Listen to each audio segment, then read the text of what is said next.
सभी स्टूडेंटों को मेरा नमस्कार। जैसे कि आप सभी जानते हो, मेरा नाम प्रीति है। मैं आज आपको केमिस्ट्री की सेकंड प्रैक्टिस सेट कराऊंगी।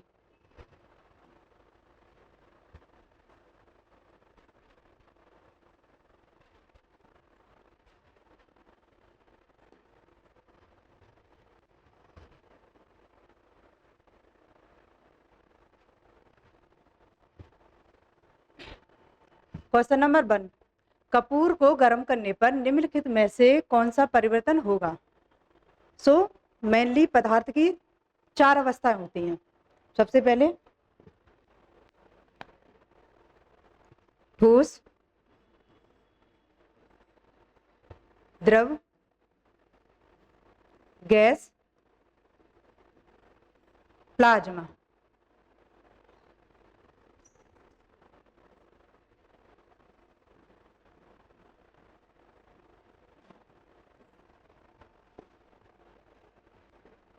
जब कोई वस्तु यानी कि जब कोई पदार्थ अपनी ठोस अवस्था से द्रव अवस्था में जाता है तो उसका क्या होता है? उसे कहते हैं गलन। और जब कोई पदार्थ अपनी द्रव अवस्था से गैस अवस्था में जाता है उसे कहते हैं बाष्पीकरण।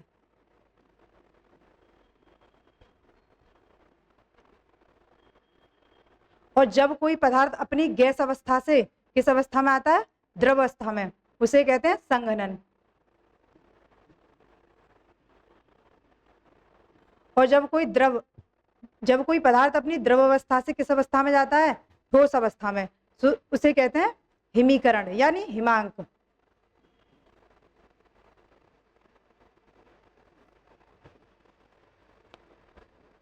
और जब कोई पदार्थ डायरेक्टली अपनी ठोस अवस्था से किस में जाता है? गैस अवस्था में, यानी किस में जा रहा है? ठोस से डायरेक्टली किस में जाता है? गैस अवस्था में, तो उसे कहते हैं ऊर्ध्वपातन।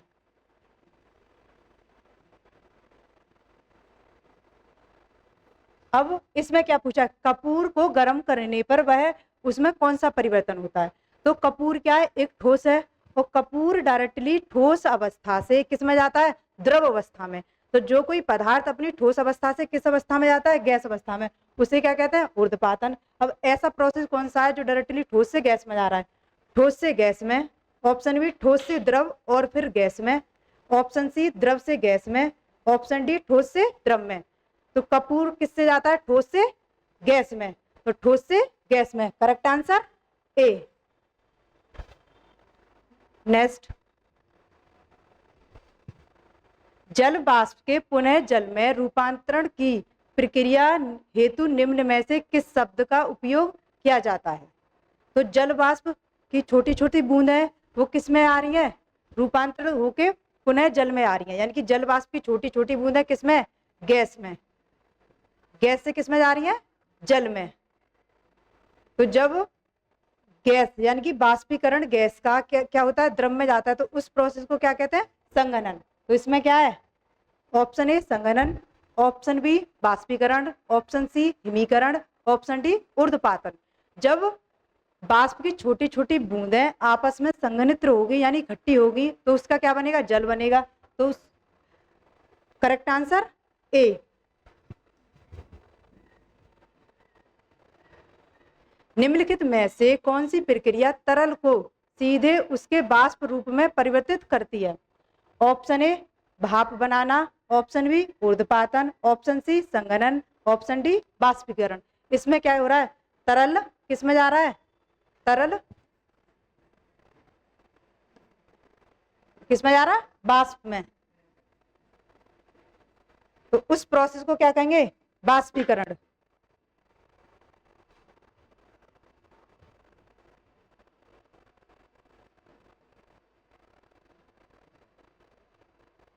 तो करेक्ट आंसर डी। नेक्स्ट, निम्नलिखित में से किस कारक में कमी होने से बाष्पीकरण की दर में वृद्धि होती है? ऑप्शन ए द्रव की सतह के ऊपर पवन की गति, ऑप्शन बी संबंधित द्रव की मुक्त सतह का क्षेत्रफल, ऑप्शन सी परिवेशी तापमान, ऑप्शन डी आर्द्रता। तो कमी होने से बाष्पीकरण में क्या हो रही है? वृद्धि हो रही है। तो किस में किस में कमी होगी? आर्द्रता में। Option D correct answer. तरल पदार्थ से गैस में परिवर्तन होने की प्रक्रिया को क्या कहते हैं? यानी कि तरल पदार्थ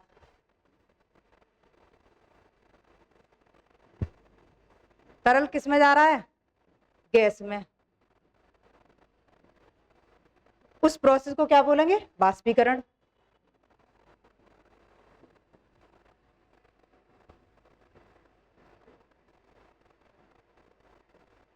करेक्ट आंसर ए।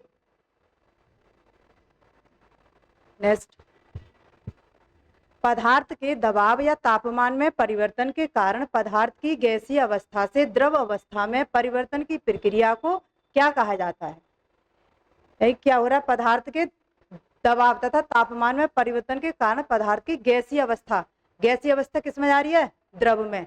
तो जब गैस की अवस्था किस में जाती है? यानी गैसीय किस में जा रही है? द्रव में। तो जब कोई पदार्थ द्रव से किस अवस्था में जाते हैं? गैस में। तो उसका क्या कहता है? बाष्पीकरण। यानी कि वाष्प बनते हैं। एक तरह से आप कह सकते हो, जब आप पानी को बॉईल करते हैं तो क्या बनता है? भाप बनती है, तो छोटी छोटी बूंदें बनती हैं। तो इसी प्रकार जब गैस किस में जाएगी? द्रव में जाएगी, तो छोटी छोटी बूंदें आपस में जुड़ेगी यानी उनका क्या होगा? संघनन। तो इसमें संघनन का है, पहला है परिवर्तन, ऑप्शन बी संघनन, ऑप्शन सी परिपूर्णता और ऑप्शन डी बाष्पीकरण। तो गैस क्या हो रही है? जुड़ रही है आपस में, तब क्या बनना है? द्रव बनना है। तो इसमें करेक्ट आंसर कौन सा है? बी संघनन। नेक्स्ट, जल चक्र में हिम और बर्फ सीधे वाष्प में परिवर्तित हो जाते हैं, इस प्रक्रिया को क्या कहा जाता है? यानी कि जल चक्र हिम बर्फ में सीधे वाष्प, जल चक्र हिम और बर्फ सीधे वाष्प में परिवर्तन हो जाते हैं। यानी जल किस में जा रहा है? वाष्प में। तो इसमें क्या होगा? बाष्पीकरण। Correct answer A. नेक्स्ट, निम्नलिखित में से कौन सा संबंधित विलयन और विलय के बारे में सत्य नहीं है? यानी इसमें क्या पूछा है? विलयन और विलय के बारे में सत्य नहीं है। सबसे पहले विलयन होता क्या है? विलयन में एक विलायक होता है और एक विलय। विलायक प्लस विलय मिलकर क्या बनाते हैं? विलयन।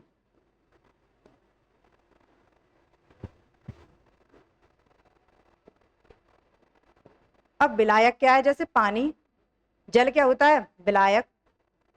विलय क्या है? नमक। इन दोनों को क्या बनेगा? मिश्रण। तो इसके बारे में यानी विलय और विलयन और विलय के बारे में क्या पूछा है? इनकरेक्ट। ऑप्शन ए, जब विलयन को अबाधित रखा जाता है तो विलय के कण तल पर बैठ जाते हैं। ऑप्शन बी, विलय के कण प्रकाश की किरणों को प्रकीर्णित नहीं करते। ऑप्शन सी, विलय के कणों को बिना सहायता प्राप्त आंखों से नहीं देखा जा सकता। ऑप्शन डी, एक विलयन एक समांगी मिश्रण है। तो इसमें क्या पूछा? इनकरेक्ट। तो इनकरेक्ट कौन सा है? ए, जब विलयन को आबादित रखा जाता है तो विलय के कण तल पर बैठ जाते हैं। तो बैठते नहीं है, एक तरह से उसमें क्या हो जाते हैं? वो मिक्स हो जाते हैं। नेक्स्ट, परासरण का विसरण संचलन है। ऑप्शन ए वायु, ऑप्शन बी जल, ऑप्शन सी चीनी, ऑप्शन डी मिश्र धातु। तो परासरण का विसरण है किस पर? जल में। Correct answer B. नेक्स्ट, दो या दो से अधिक घटकों से सजातीय मिश्रण है। जब दो या दो से घटक आपस में मिलते हैं तो क्या बनता है? विलयन बनता है। करेक्ट आंसर क्या है? बी। नेक्स्ट, निम्नलिखित में से कौन सा द्रव का ठोस में कोलाइडी विलयन का उदाहरण है? यानी कि द्रव किस में जा रहा है? ठोस में।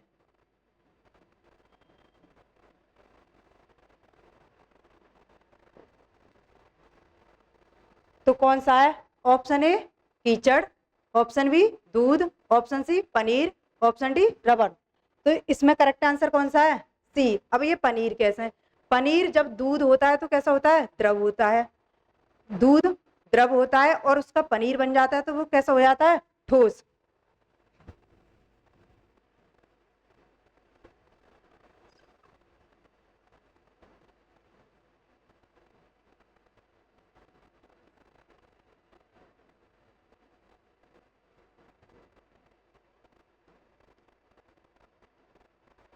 नेक्स्ट, निम्नलिखित में से किसको 1 बिलियन के रूप में वर्गीकृत किया जा सकता है? ऑप्शन ए हीरे को, ऑप्शन बी लवण को, ऑप्शन सी समुद्री जल को, ऑप्शन डी कोयले को। तो इसमें क्या पूछा है? बिलियन। यानी बिलियन क्या होते हैं? जब विलायक और विलय आपस में मिल जाते हैं तो उसमें क्या बनता है? बिलियन बनता है। हीरा क्या है? एक ठोस है, इसका बिलियन नहीं बनाया सकता। लवण को, समुद्री जल को या कोयले को। तो इसमें करेक्ट आंसर कौन सा है? सी, समुद्री जल को। समुद्री जल को किसके रूप में वर्गीकृत किया जा सकता है? बिलियन के रूप में।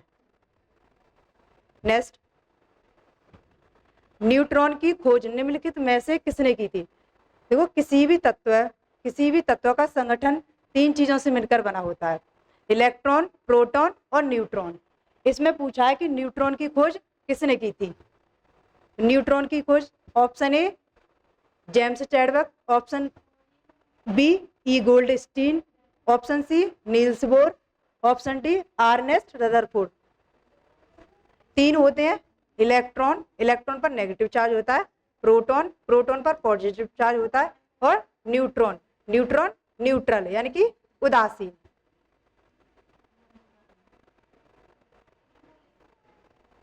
इलेक्ट्रॉन की खोज की थी जे थॉमसन ने, प्रोटॉन की खोज की थी रदरफोर्ड ने और न्यूट्रॉन की खोज की थी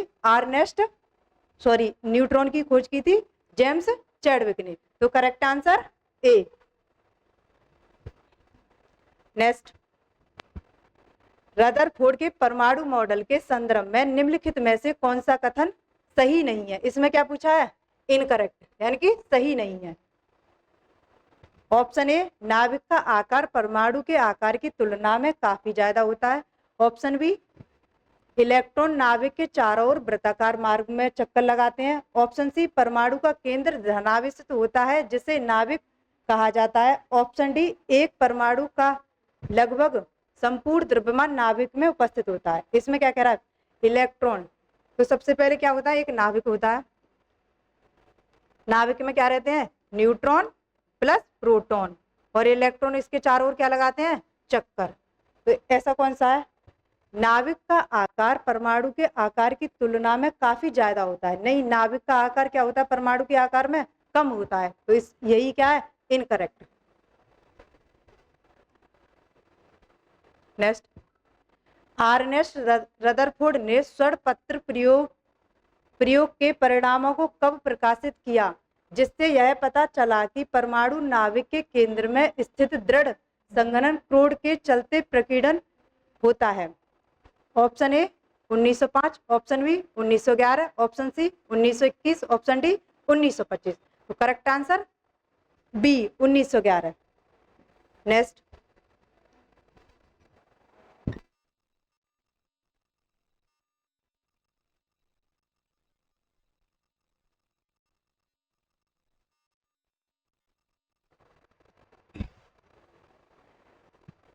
उन्नीस सौ 4 में विभाज्य परमाणु का फिल्म पुलिंग सिद्धांत किसने प्रतिपादित किया जिसके अनुसार धनात्मक आवेश के एक समूह में ऋणात्मक आवेश इलेक्ट्रॉन फिल्म पुलिंग में किशमिश की तरह बिखरे हुए होते हैं? ऑप्शन ए, ये किसने किया था? यानी कि फिल्म पुलिंग मॉडल, इसको अन्य नाम से जाना जाता है तरबूज मॉडल। तो ये किसने दिया था? जे थॉमसन ने। उन्होंने बताया था कि किसी भी तत्व में यानी कि किसी भी नाभिक में क्या रहते हैं? न्यूट्रॉन और प्रोटॉन और इलेक्ट्रॉन उसके चारों चक्कर लगाते हैं। तो इसी प्रकार तरबूज में जो लाल वाला भाग है वो क्या? उसका नाभिक है और जो बीज है उसमें क्या? इलेक्ट्रॉन है जो उसकी ओर क्या लगा रहा है? चारों ओर चक्कर। तो करेक्ट आंसर कौन सा है? Sir J Thomson.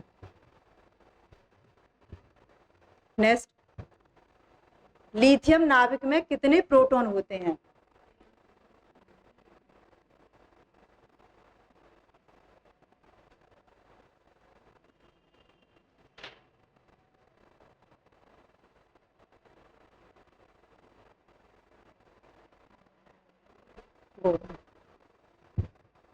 लिथियम नाभिक में कितने प्रोटॉन होते हैं? तो लिथियम नाभिक में कितने प्रोटॉन है? 3। और हीलियम में 2, बेरिलियम में 4 और बोरॉन में 5।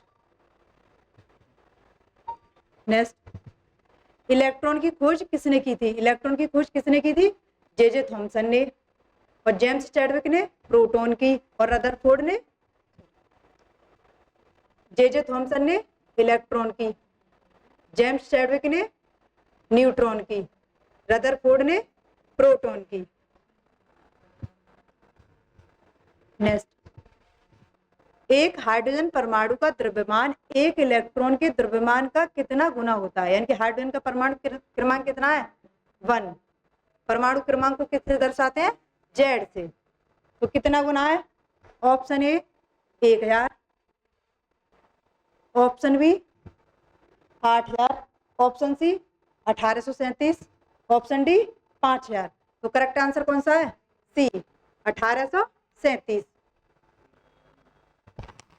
नेक्स्ट, किसी प्रोटॉन का निम्नलिखित में से कौन सा गुण किसी चुंबकीय क्षेत्र में मुक्त गति करते समय परिवर्तित नहीं होता? तो क्या परिवर्तित नहीं होगा? वो गति तो कर ही रहा है, गति परिवर्तित नहीं होगी। Correct answer A. निम्नलिखित में से कौन धनावेशित नहीं है? एल्फा कण, प्रोटॉन, हीलियम नाभिक या इलेक्ट्रॉन? तो धनावेशित कण नहीं है। क्या नहीं है? इलेक्ट्रॉन। इलेक्ट्रॉन पर कौन सा चार्ज होता है? Negative. Correct answer D. Next, निम्नलिखित में से अर्नेस्ट रदरफोर्ड ने कौन से कणों को सोने की पतली पन्नी पर टकराया था? Option A gamma, option B beta, option C electron, option D alpha. तो अर्नेस्ट रदरफोर्ड ने किस कणों की बमबारी की थी सोने की चादर पर? एल्फा कणों की। Correct answer D. Next, electron का द्रव्यमान प्रोटॉन के द्रव्यमान का लगभग होता है? Option A 3000, option C 1000, option B 1837, option D 1500। तो option B 1837 correct answer. Next, dot dot के अतिरिक्त सभी परमाणुओं के केंद्रक में न्यूट्रॉन उपस्थित होते हैं। ऑक्सीजन, ऑक्सीजन का परमाणु क्रमांक कितना है? 8। हाइड्रोजन का 1, नाइट्रोजन का 7, कार्बन का 6। इलेक्ट्रॉन विन्यास,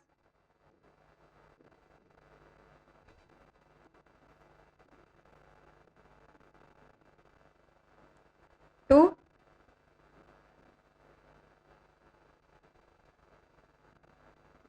6 1 2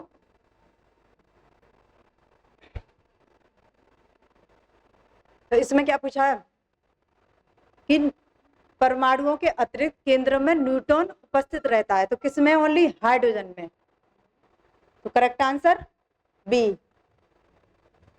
क्योंकि हाइड्रोजन में क्या उपस्थित रहता है? एक ही प्रोटॉन।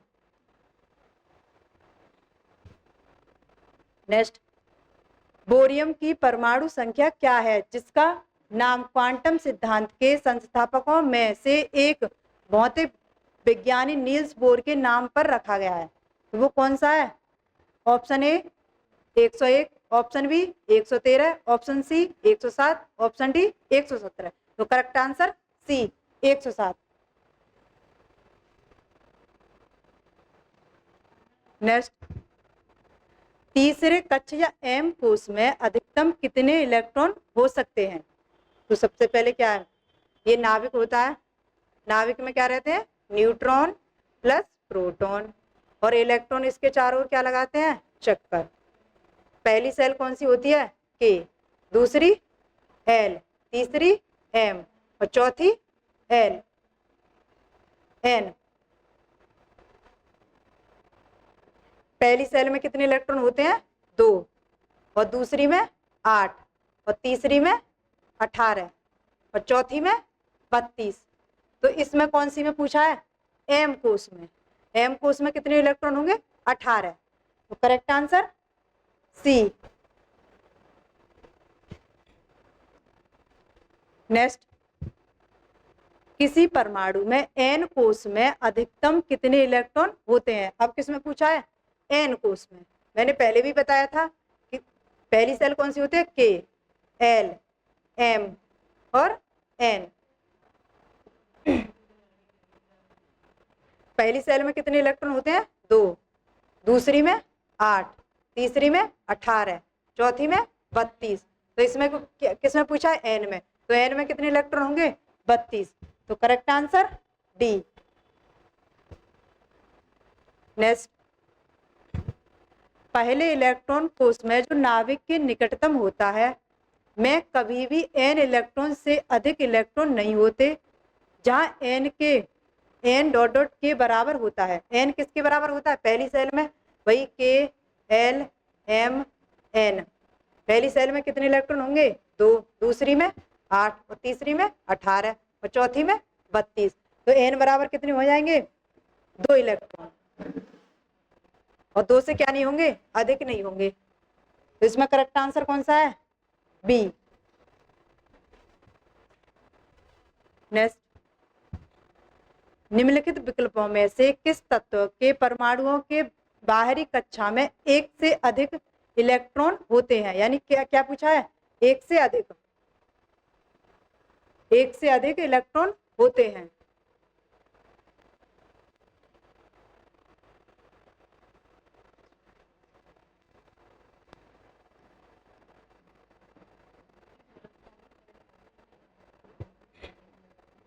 पहला क्या है? लिथियम। लिथियम का परमाणु क्रमांक कितना है? 3 और प्रतीक Li। सोडियम का परमाणु क्रमांक 11, प्रतीक Na। हाइड्रोजन का परमाणु क्रमांक 1, प्रतीक H। बेरिलियम का परमाणु क्रमांक 4, प्रतीक Be। इलेक्ट्रॉन विन्यास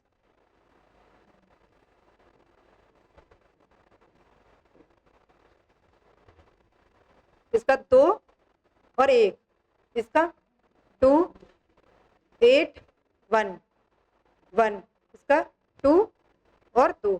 इसमें क्या पूछा है कि बाहरी कक्षा में एक से अधिक इलेक्ट्रॉन होते हैं। तो किस में एक से अधिक? लिथियम में भी एक है, सोडियम में भी एक है, हाइड्रोजन में भी एक है। तो बेरिलियम में कितने हैं? 2। तो करेक्ट आंसर डी, बेरिलियम।